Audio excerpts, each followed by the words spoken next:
you tell I'm in denial? You can't stay at the top forever. I was also very surprised when I looked at my phone and saw Joe Girardi dismissed. Well, I think mine were with common sense. I think now belongs in the all-time greats top 10. Boston, I really think only got to this point because of a guy named Chris Middleton being out for the Bucks. That power play just was unbearable. It was humming. Man, am I happy. I knew that this was going to happen. I knew he was going to come back. When I think of New York Yankees now is Judge, probably people in the past when Jeter was coming up. I would be shocked. A little bit hurt. Hey, this is Greg Tepper of Dave Campbell's Texas Football, TexasFootball.com, and Valley Sports Southwest. You are listening to Outsiders Opinions with Kevin and Austin.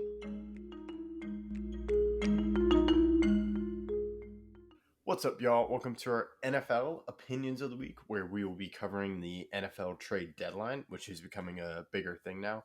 I'm Kevin, and I am joined by the self-believer, Austin. Yeah, it was a crazy day. I think there was the most trades ever on a trade deadline day. I think it was like 7 or 10 trades. I know that there was a lot of moves. Not many huge moves, but there were some that were relatively big. Which one were you most surprised by? I think that Bradley Chubb. Yeah, especially when they picked up they already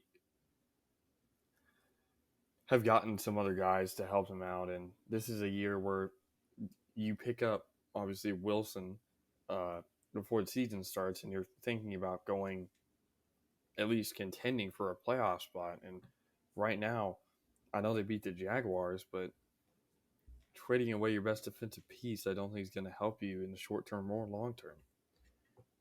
Yeah, and he's a promising young player. Like with Von Miller, I can see it. Like he's getting older, and there's only a few years left. So I can see, or you think there are only a few years left where he's good and he fits, and like he didn't fit in your timeline. But to me, Bradley Chubb, now it's only his 5th year, so I think his best years are about to come. So I'm just shocked that they did that.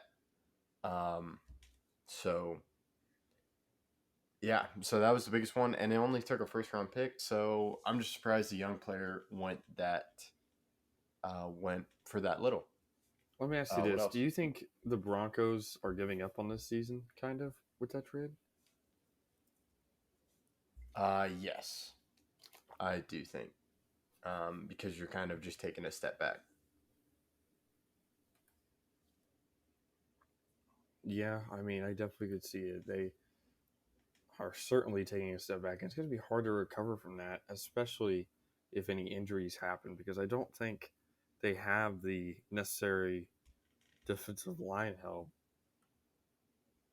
Chubb was such a big player on that team. He was making so many big plays, and he honestly was the best player on the team this year because no one on the offense really was performing to the highest of standards.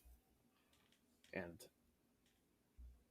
I don't know, the Dolphins have now gotten scary. I think they officially are in that scary realm where they definitely could be a major player. Yes, I agree, because it's you add a nice pass rusher with Bradley Chubb, who adds to Melvin Ingram, and that's what you saw with the Bills. Like that's how the Bills got pressure on Patrick Mahomes, and the Chiefs kind of, to me, have a more team approach of pressure. Well, you do have Chris Jones, but you also have Frank Clark, you also have Karlaftis, and they have just a better secondary. So to me, now the Dolphins have entered into that top category. Not record based, but talent based, if that makes sense. Yeah. And what do you think about the Vikings trade? Obviously, Irv Smith is now on the IR, so the trade makes sense. But do you think this catapults them into a contender for the NFC? I don't know if I'd say they're a contender, but the move to me does say they think they're contenders. And you add a tight end to an already deep team with offensive weapons. You have Dalvin Cook, Mattinson, Jefferson, Thielen, now add TJ Hawkinson, and then if Herb Smith comes back in the playoffs, then you have even deeper wealth of offensive talent. So I would say yes, because their defense is doing well and they do have the record. So to me, it's they're preparing for the playoffs, which, hey, anything can happen, especially this year. Yeah, I definitely think that anything can happen, especially in the NFC.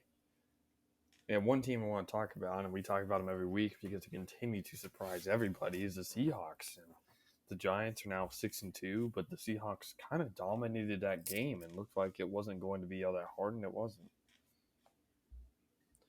Yeah, they did, and they are continuing to do well, but they didn't really make any trades. So I think they're just happy with what they're doing and seeing where it can happen, what can happen in playing with house money.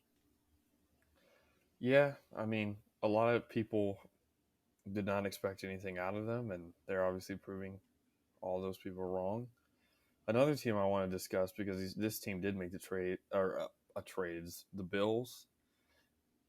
Devin Singletary had a good season before this, but he's not the best receiving back, I guess. So they went with Naheem Hines. What is your thought with that, especially losing a young running back in Zach Moss? I do think the Colts probably won that trade long term, but what are your thoughts? We'll have to see. I understand why the Bills went with Naheem Hines because he's a more passing receiver back. So I think that gives him a nice 1-2 punch. But we will have to see what Zach Moss looks like because I know Jonathan Taylor's injured, so seeing what Zach Moss can do will be very interesting. Yeah, and they got Zach Moss and a pick, so there definitely was, I think, ample return. I don't blame the Colts for taking that trade. Is there any trade you want to talk about? I want to talk about the Calvin Ridley trade and the Chase Claypool trade. Two teams training for a wide receiver to help their young quarterback. I don't understand why Pittsburgh would move off Claypool. I think Claypool, he had a great season last year, so I'm just shocked that they moved him 1 year after that. Yeah, I just don't know if he fit with the scheme. Obviously, Deontay Johnson, I think, and then George Pickens, I think, we're going to be the 1-2 in Pittsburgh. And I don't know if Claypool's going to be happy with his target share, so they just bit the bullet early. It is an interesting move, especially because the Bears are a team that just traded Roquan Smith. And I'm thinking, what's his name? Don't tell me.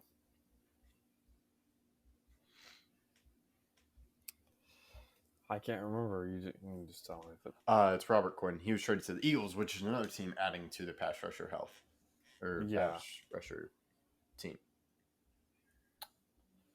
Yeah, but I'm surprised the Ravens didn't trade for a wide receiver because Rashad Bateman should be out for a while, and Mark Andrews is dealing with some injuries. Yeah, I agree. I would have called maybe Pittsburgh would have been tough with a wide receiver, but there are other wide receivers on the market, so I was surprised that they didn't go after a wide receiver. And I know a lot of people are saying it was a terrible trade for the Bears, but I kind of like it. He got off Ryan Poles defensively, some guys he just didn't think were helping or he could get good value for, and now he adds a wide receiver to help Fields develop. Because I think that's a key thing for a young wide receiver to develop that connection. Yeah. And there definitely is a lot of room for growth for many of those players with the Bears. But was there any team you thought should have been buying and wasn't? Should have been buying. I would probably say Packers because wide receiver need. I would have liked the Cowboys to buy, but guess not. I feel like the Packers want to get Odell once he's healthy. That's kind of the sense I get from it, but we're definitely going to have to see what happens and whether or not he goes to the Packers. But I don't think they want to trade over future. I can see that. I'm also shocked with the Falcons dealing away Ridley because going into the season, we were worried about their wide receiver depth, and that was without Ridley. I just think it would have been great with having Oh shoot. Oh man, what was the wide receiver? Drake London and Calvin Ridley and Kyle Pitts. But that's I like it for Jacksonville because you get another young wide receiver and it could become a second round pick, but you still have other picks that you could add wide receivers to again. Just build And a here's nice something I offense. found interesting. Ridley was obviously suspended for the year for betting. The game he bet on, he bet the Falcons to beat the Jaguars. That was the bet he made. So now he goes to the team that he bet against and got suspended. Yeah, I'm sure there's no hard feelings there. Different coaching staff. That's think- true. I bet he But won the bet too. Yeah, and I think he'll be happy to have Trevor Lawrence as his QB. Mm-hmm. But now And let's see. Were you go, gonna say you something? go. Okay. Now that we talked about the trade deadline, just some other things that's happened. It was kind of a lame week. Nothing really exciting. Just the Carolina Panthers and Falcons game, which was just a wild scenario where the Panthers just lost it. Or did they win? The Falcons lost it. No, the Falcons lost it, and the Panthers lost it, and Falcons lost it, and then the Panthers lost it, so the Panthers eventually lost. But there was 36 seconds left in the game, no timeouts for the Panthers, and they were down by 6. The Panthers throw a touchdown pass, a great pass, but DJ Moore gets flagged for unsportsmanlike conduct, and the kicker misses the extra point. It goes to overtime. Falcons had the ball first. They throw a pick, and the Panthers get in field goal range. They kick a 32-yard field goal, miss. Falcons get the ball back and go down the field and kick a field goal and win. Yeah, that's just wild. Then you had the Cowboys, Dak. The offense looked great. And then I think the Packers did relatively well against the Bills. Yeah, I'm not going to be negative about their performance. I thought they looked better. And then who do they play next week? I'll check. I thought it was it the Vikings? Let me check.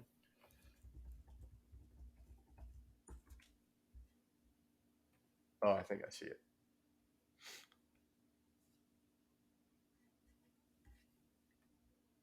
It's not the Vikings. Oh, they have a bye.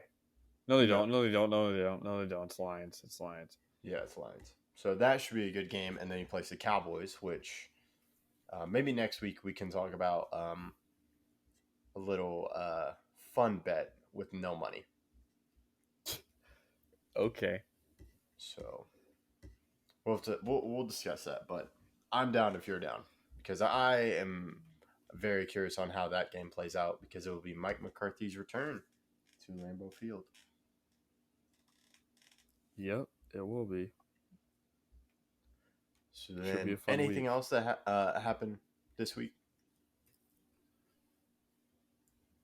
No, I feel like this upcoming week is a huge week for a lot of teams, and that's where I'm really gonna start to think like, if you're 2-5 or 3-5 or something like that, if you don't win this week, it may be panic time. Yeah. Oh, I did want to bring up the Micah Parsons play. The touchdown? Yes.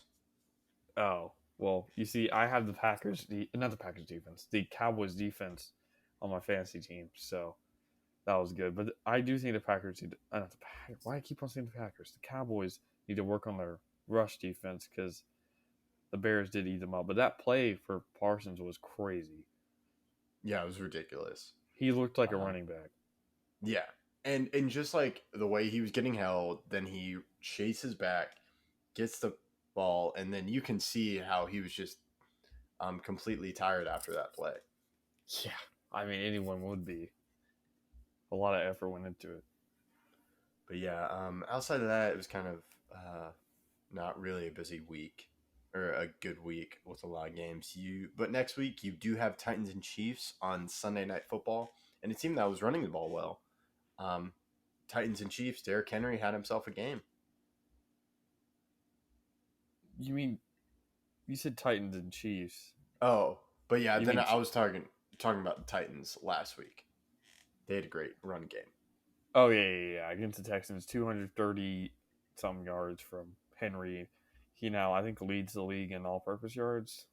I think. I can. The only reason why I think I know that is because I saw something about it, and Tyreek Hill should be second. Maybe not all-purpose. Maybe just yards.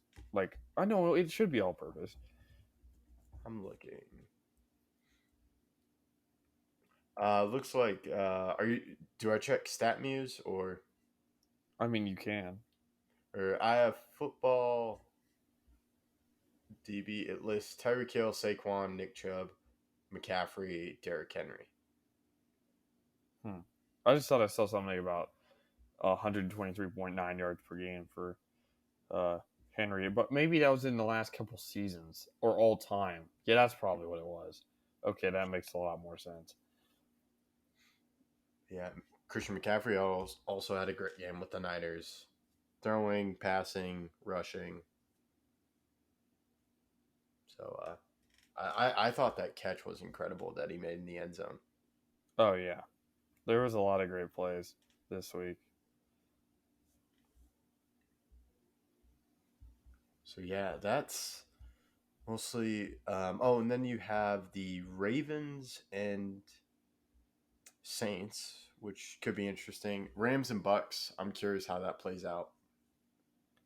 That's Two teams struggling there. You have Yeah. a Rams offense that may be without Cooper Kupp this week because he apparently has like swelling in his ankle or Mhm. tissue swelling in his ankle. And then you have the Bucks who are just not playing well. Neither of those teams are playing well, and I do think that's going to be a week of desperation between two teams that desperately need a win. Yeah. Yeah, it will be interesting because the Bucks aren't leading their division, but I'm still the believer of just get into the playoffs and see what happens, especially on the NFC side. Yeah, certainly. Oh, and then AJ Brown, fantastic game, and it's just crazy what the Eagles, what their offseason has, just they filled all their holes and now they're just excelling.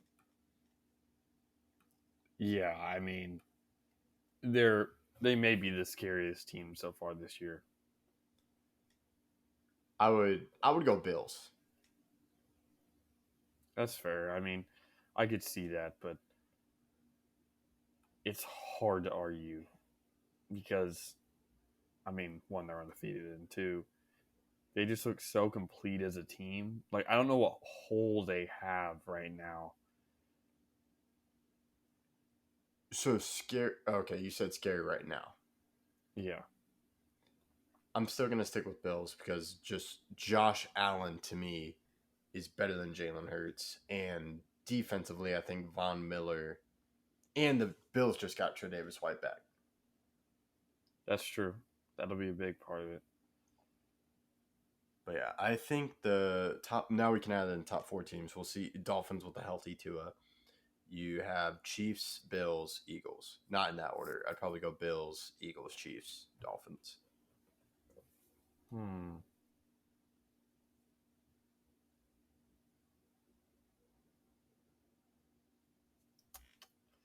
That's tough because there's a lot of good teams.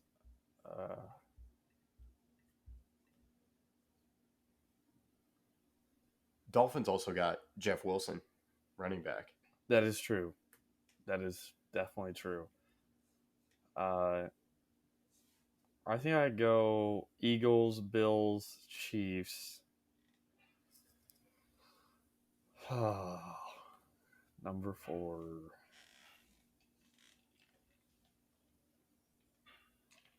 I'm going to go outside the box and say Seahawks. Okay, I can see that. I think the Seahawks have really impressed, and I don't necessarily think that they're going to be an easy outcome playoff time because I think they're going to make it. Yeah, we'll have to see. I just go with the Dolphins because of the addition of Bradley Chubb, and their wide receiving core is amazing. With Hill, Waddle. I mean, the receiving core for the Seahawks is really good too with Lockett and DK. Yeah, there is that, but I just think Hill and Waddle, like the Seahawks core, those two wide receivers are amazing. But to me, I just think the Dolphins wide receiving core is one step better.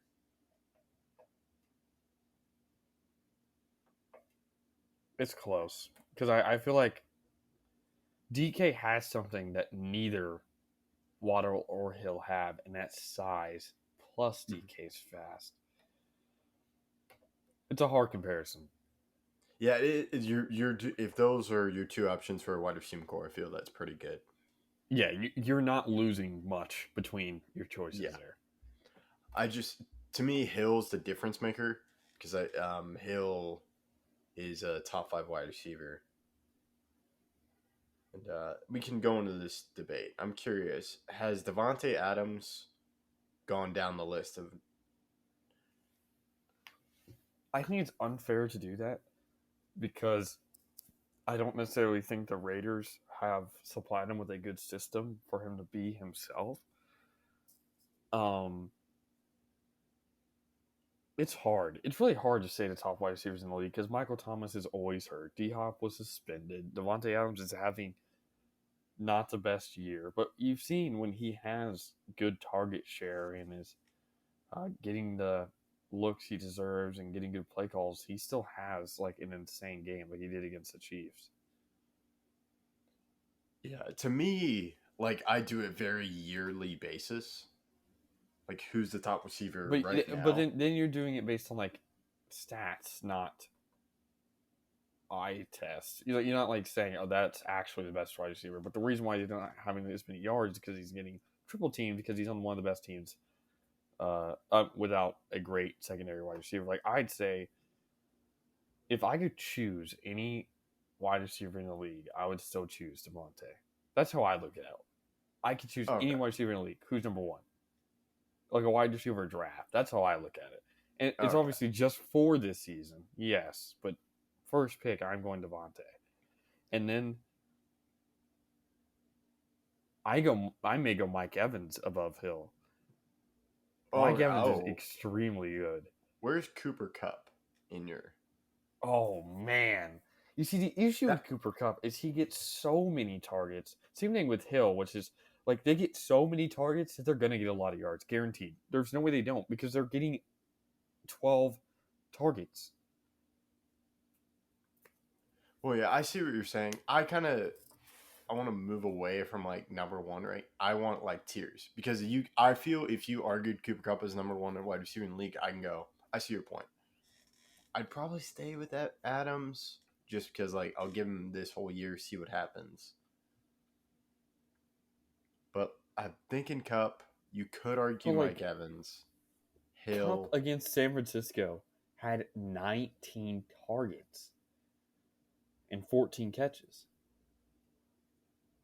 His yards per reception isn't crazy because he has so many catches and he's used so much. He is insane. He's one of the best. He's definitely in that upper echelon top section. And maybe like we did a QB ranking, we should do some sort of wide receiver ranking. Maybe a top 10, a top 20, something like that, where we actually... Yeah, to me, like you can look at his targets and stuff. It's just when it's like a third down play, and maybe it's not Devontae right now, because he's still growing with Derek Carr, but it's third down. You need a big play. You know Stafford's going to go to Kupp, and no matter what you do, Kupp completes it. And like same thing with not Adams. necessarily because I think that's part of the reason why the Rams are struggling this year is because they don't have that other guy when Kupp doesn't catch the ball because he can't catch everything. And he's getting double teamed. I think that's a big reason why they've struggled. I think it's their offensive line and run game. But I also like there also is the point with the secondary wide receiver. Because their run game is not doing well because of their offensive line, and then they can't establish a run game, so they're in deep passing situations, so then they have to go to Kupp. To me, Kupp is their only offensive weapon that's working. They definitely are a domino team, meaning that they're affected tremendously by them not doing well because their O-line plays bad, which causes their run game to play bad, which means they have to go into pass, which means they have to throw to Kupp, and then Kupp gets double teamed, and then they can't throw to anyone, and then Matthew Stafford throws his pick six in the game. That's probably every game. Yeah, and it's because they gave up so many picks to get players in that moment. they weren't able to really stock on young players. Yeah, and I mean, that's how it works. And while I definitely still think it worked out because they got a ring out of it, whether or not you think that the ring is necessarily tarnished by the bad officiating like I do. But it doesn't matter. It doesn't matter what I think. They still have a ring. But the difference between the Rams and the Bucks is the Rams, it doesn't look like they're way out of it. It looks like they are screwed for the entire year. The Yes. Bucks still have the players. It's once they get Ryan Jensen back, their center, like again, both teams have the same issue, really. If you look at it, both teams are having okay defense. Both teams should have better defensive performances, but they're not having bad defensive performances. Their run game is atrocious, one of the worst in the league for both of them. They cannot get the run game going, and it's because of their O-line. The difference between the Bucks and the Rams, though, is that the Bucks O-line is just not healthy, while the Rams O-line is as healthy as it's going to get. So, when Ryan Jensen gets back, I feel like that is going to bring a breath of new life into this Bucks organization and stipend their run game and start getting them going. And the difference between them making the playoffs and missing the playoffs is Ryan Jensen, I think. Yeah, and I also think Tom Brady has been dealing with stuff off the field, and that may be. Well, also, Tom Brady's not throwing them out of games. He's thrown one pick. Also, Well, yeah. he has one of the highest passing yards this season. He's almost first. He's like second or third in passing yards this year. He's throwing for a lot of yards because he has to, because his team needs him to. Not wants him to, needs him to. There is no other way around it, especially with how bad their O-line has been. The issue is the fact that for Matthew Stafford is that he's forcing it way too much. And while he has a high completion percentage, he's 8 interceptions. And he has less touchdown passes than Tom Brady. Tom Brady is second in the league in passing yards so far this year. Yeah, I just think Tom Brady has been focusing on other stuff, so he hasn't been able to focus on the team and I don't set think that it example. has There's anything no problem. to do with that. If this Well, is listen, if this is Brady not paying attention, oh boy, because he that's again my point. He's second in the league in passing yards. He has a 9-to-1 interception ratio, 283 yards per game. If that is him playing bad, oh no, because if he starts playing good, the league is over. Well, here's my thing. So the individual, he's doing great because he's a great individual player. But to me, that makes him great is he sets the tone. That's what makes him the best. He sets the tone, and I just don't know. He just hasn't had enough time to gel with the team to where they get it and they're like, hey, we're going to play well. Like, to me, that's you what don't made... need, if you're a professional athlete, you do not need motivation from your... You and I are going to disagree on this. Because to me, yes, I'm going to go to my job. But is it like, to me, I think he sets that bar where, like, we're winning this thing. Some guys are like, hey, I'm going to play well. Blah, blah, blah. But to me, Brady takes it, extends, and by his will to win, that drives other people. It's not like they have too many new players, new faces. They should have already heard the message before. I don't understand what would be different this season. But it's a new team, new year. If There are you- always new Again, coaching staff. If you're not motivated by playing, you probably shouldn't be in the league. This is where you and I disagree. Yeah. So that's my thing with Tom Brady. I don't blame anything that's going off the field with him. I just think other injuries have played a part, and he just has spent enough time. So now, I think they'll start to gear up near the end, and then they can make a Super Bowl run. But that's all I got. I'll let you close it out and add anything else. Yeah, thank you guys for listening. It's been a crazy NFL season. A lot more to go. We're basically halfway there.